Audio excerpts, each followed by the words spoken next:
This is the missional church. Simple.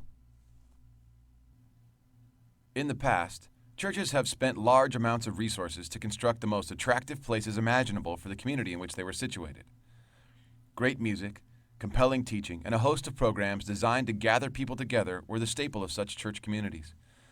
Anyone who wanted to come was welcome, and church members were encouraged to invite their friends and neighbors. Generally, people had a pleasant experience. The people who came and were cared for seemed relatively similar. Education, income, pastimes, race, struggles, and histories seemed to be almost identical. Eventually, someone asked the question, what about all the people who aren't like us, but who live around us? Why aren't they here too?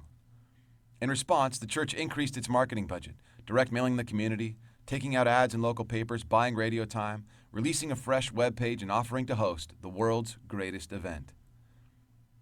The church was determined to be the center of everything great that happened in the community. Church members began to rely on the church to do the work of conveying God's story in the world. If someone could be brought to an event, they could hear about Jesus from a professional teacher. Inviting people became synonymous with evangelism. The missional church, on the other hand, empowers its members to be the church in the community. The church trains, resources, encourages, and challenges its people to live out the good news in their community with those who would otherwise be suspicious of a church and its marketing efforts.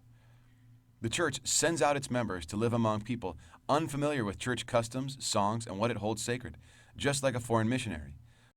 The missional church recognizes then that every believer embodies the life of the church in their neighborhood, in their school, or at their place of work. Each one of them telling God's story in the context of compassionate and genuine relationships.